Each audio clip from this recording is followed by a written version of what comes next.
All right, strap yourselves in because we're going north for this deep dive. Oh, yeah. Way up north. For a show called Quebec Biker War. And get this, it's based on first-hand accounts from Edward Winterhalder. Oh, wow. A former member of the Bandidos biker gang. No kidding. So talk about an insider perspective, right? Yeah, like getting a glimpse behind the curtain. Exactly. Okay, for almost a decade, this thing just ripped through Montreal. And we're going to try to figure out what exactly happened. Yeah, we're going to try to uncover the true story behind this crazy chapter of Canadian history, right? Exactly. Outlaw biker gangs, explosive rivalries. Oh, yeah. And enough twists and turns to make your head spin. It's a TV series based on real events and real people. It is. So it'll be interesting to see this kind of fictionalized take on Absolutely. This pretty well-known story. Yeah. Let's start with the heavy hitters. Okay. The two gangs at the center of it all, the Hells Angels and the Rock Machine. Yeah, now the Hells Angels, they were already a force to be reckoned with. Right. Powerful, established, and had their eyes set on controlling the drug trade, basically. Right. And leading the pack was this guy, Maurice Mom Boucher. Mom Boucher. A guy known for his ruthlessness, really. Okay. We're talking about a leader who wasn't afraid to eliminate rivals, even within his own gang. Oh, wow. That's chilling. Yeah. So on the other side of the ring, we have the Rock Machine. Yeah. It's like a ragtag group. Yeah, like a band of brothers, kind of. Yeah. Blue-collar workers and low-level drug dealers Right. who found themselves caught up in something way bigger than they ever imagined. And what makes the Rock Machine so interesting, right, is this internal conflict that they were grappling with. Okay. They were trying to hold on to some semblance of a normal life, you know, Right. jobs, families, the whole 9 yards, while at the same time being sucked deeper into this escalating violence. Right. You got to wonder what that does to a person. Yeah, it's like trying to straddle two completely different worlds. Yeah, exactly. So speaking of straddling different worlds, how did this whole biker war ignite in the first place? Well, in 1993, the Hells Angels basically decided to make their move. Okay. They wanted to challenge the Rock Machine's operations, basically try to squeeze them out of the picture. Okay. And to make matters worse, Yeah. Salvatore Cazzetta, Okay. one of the founders of the Rock Machine, who actually had connections to the Montreal Mafia, Nice. ended up behind bars. Okay. And that really emboldened the Hells Angels. Right. So Cazzetta's imprisonment was like a green light for the Hells Angels. Oh, yeah, they saw an opportunity and they went for it. Things must escalated pretty quickly after that. Oh, you better believe it. Okay. We're talking targeted attacks Right. that quickly spiraled into full-blown bombings that really terrorized the city of Montreal. Imagine living through that constant fear, not knowing when or where the next explosion was going to hit. Yeah. And get this, they were using dynamite. Dynamite. Yeah, and what's really cool about this series is that it centers on this one character, Frank Dorval. Okay. He's a vet. Okay. Comes back home trying to rebuild his life and sort of gets drawn into the Rock Machine motorcycle club. So he's looking for that kind of brotherhood and sense of purpose that he lost after the war. Exactly. Now, he's a fictionalized composite character. Got it. But he represents those real individuals who found themselves caught in the middle of this war. Right. You know, torn between loyalty, survival, and the horrors that they were witnessing.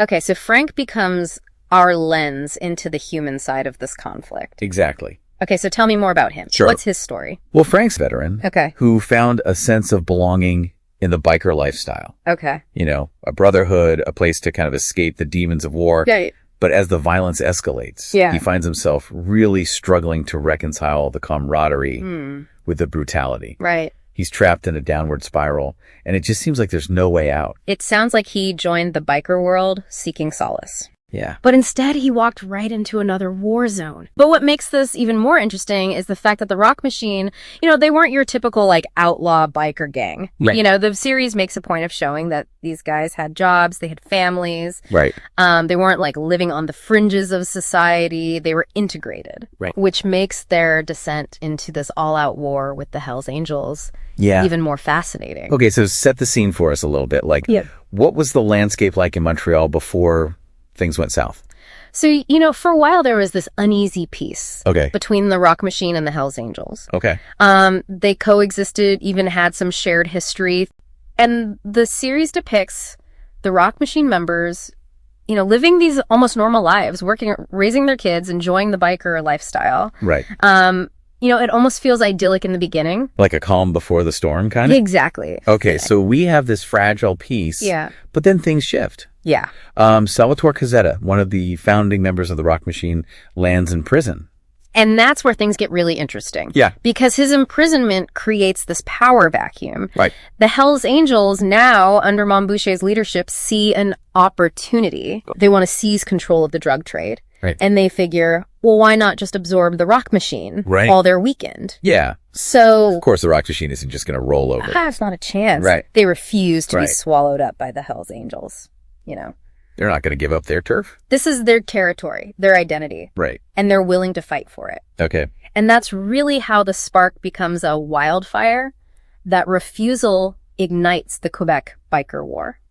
So this isn't just, like a bar fight or two. This is a full-blown war. We're talking about targeted attacks, bombings. Absolutely. The whole city of Montreal is on edge. And that's where you start to see the true cost of this conflict. Yeah. We're not just talking about biker on biker violence. Innocent lives get caught in the crossfire. Right. And the series highlights, the death of an 11-year-old boy. Oh, wow. In a bombing orchestrated by Montboucher.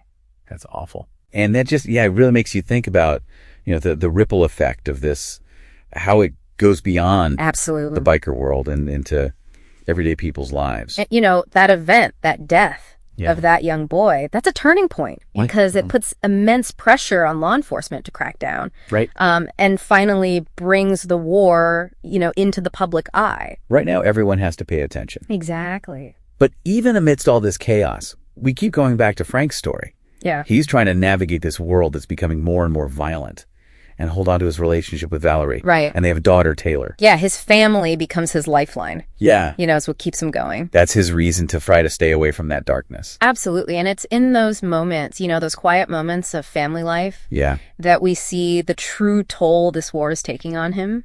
It's almost like he's trying to live in these two different worlds. Yep. Right? He's got the world of violence and brotherhood, and then he has this world of love and responsibility. Absolutely. And that struggle, that internal conflict, that's what makes his journey so compelling, because even amidst this brutal war, he's still trying to hold on to his humanity to protect what he loves most. It makes you wonder how someone like Frank, who just wants stability and belonging, how they end up in this situation. That's a question that we're going to continue to explore as we delve deeper into this story. Right. But one thing is clear, the Quebec Biker War, it was more than just a turf war. Right. It was a clash of ideologies, a battle for control, and just this tragic reminder of the human cost of violence.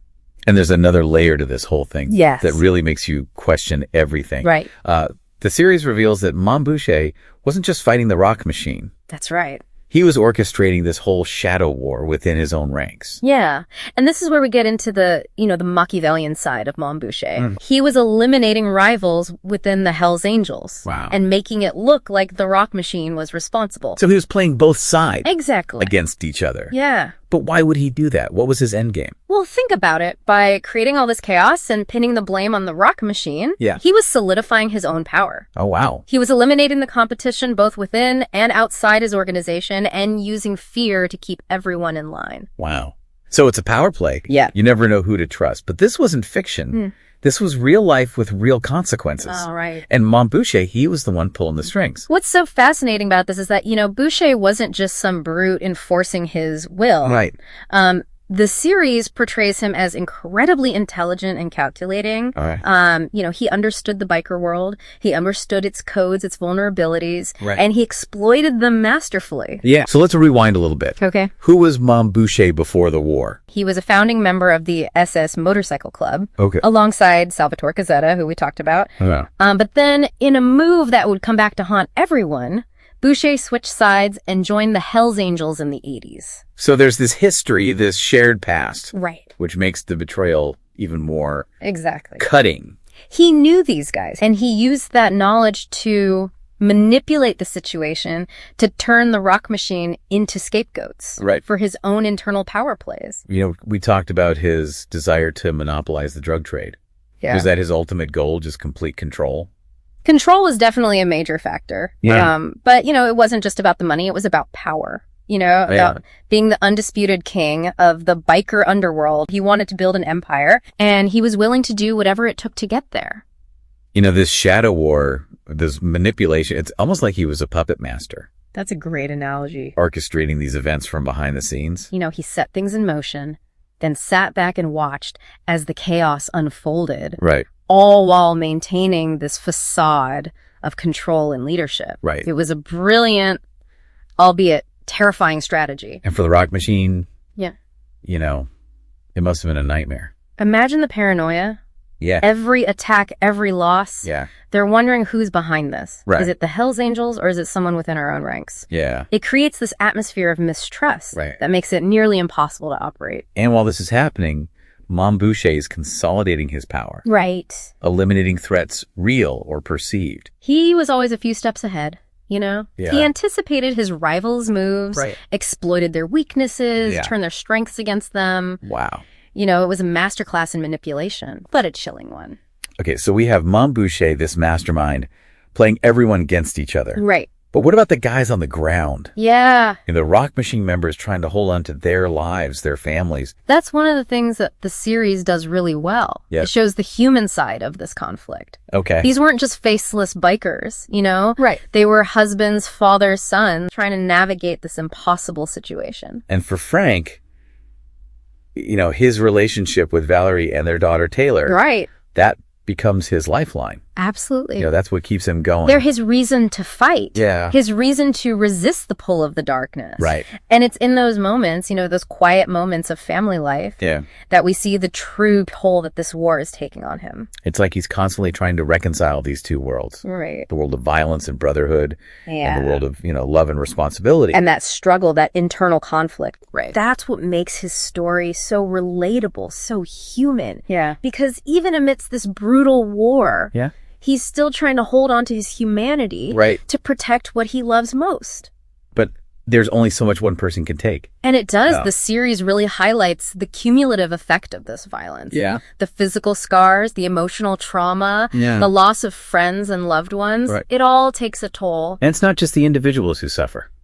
That's a really important point. Right. You know, this wasn't just a biker war. Right. It was a social crisis. Yeah. And it raises this bigger question of, you know, how do we as a society respond to this kind of violence? Right. How do we protect the innocent while also addressing the root causes of these conflicts? Those are questions that are still relevant today, you know. Absolutely. Not just in the context of biker gangs. Right. But any situation where violence spills over Exactly. into everyday people's lives. And while the series is set in the past, it offers these valuable insights into the nature of power, Yeah. loyalty, and the choices that we make when we're faced with these extraordinary circumstances. But before we go too far down that road, let's Yeah. circle back to Mom Boucher. Yeah.